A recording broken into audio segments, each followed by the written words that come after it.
আসছে পরবর্তী খবরে। মেলায় গিয়ে দোলনায় উঠে রিলস ও সেলফি তুলতে গিয়ে দুর্ঘটনা। বারুইপুরের মিলন মেলায় দুর্ঘটনার জেরে আহত হয়েছেন দুজন। আশঙ্কাজনক অবস্থায় কলকাতার হাসপাতালে চিকিৎসাধীন রয়েছেন তারা। প্রিয়গোপাল মুখোপাধ্যায় রয়েছেন প্রতিনিধি ফোন লাইনে। প্রিয়গোপাল, ঠিক কিভাবে এই দুর্ঘটনা এখনো পর্যন্ত কি জানা যাচ্ছে এই বিষয়ে? একদমই দেখো যে গতকাল মিলন মেলা চলাকালীন তারা মিলন মেলার রাশিয়ান রাইডে ওঠে এবং সেখানে তারা সেলফি বা রিলস বানানোর সময় যে লক থাকে সেই লক খুলে যায় এবং লক খুলে গিয়ে সে ওপর থেকে নিচে পড়ে যায়। একজন মহিলা এবং একজন কিশোরী দুজনই ওপর থেকে পড়ে যায় এবং গুরুতর আহত অবস্থা তাদেরকে বারুইপুর মহকুমা হাসপাতালে নিয়ে আসলে অবস্থার অবনতি হয়, তাদেরকে কলকাতায় স্থানান্তরিত করা হয়।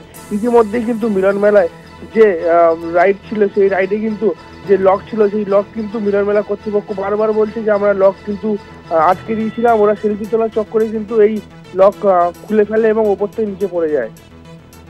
আহতদের পরিবারের পক্ষ থেকে কি বলা হচ্ছে প্রিয়গোপাল? একদমই আহতদের পরিবারের পক্ষ থেকে কিন্তু মিলন মেলা কর্তৃপক্ষের উপরে আঙুল তোলা হচ্ছে যে যাতে এই মিলন মেলা কর্তৃপক্ষ কোনো নিরাপত্তা নেয়নি, কিন্তু মিলন মেলা কর্তৃপক্ষ বারবার একটা কথা বলছে যে আমাদের পুরো সেফটি নিয়ে কিন্তু এসব রাইড চালানো হয় এবং যে রাইডে ওরা উঠেছিল সেই রাইডে উঠে বারবার তারা সেলফি তুলছিল, তারা বারবার বারণ করা সত্ত্বেও এই কাজ তারা করছিল, সেই কারণেই লক খুলে ওপর থেকে নিচে পড়ে যায় দুজন। ধন্যবাদ তোমায়। আমরা কথা বলছিলাম, ফোন লাইনে ছিলেন প্রতিনিধি প্রিয়গোপাল মুখোপাধ্যায়।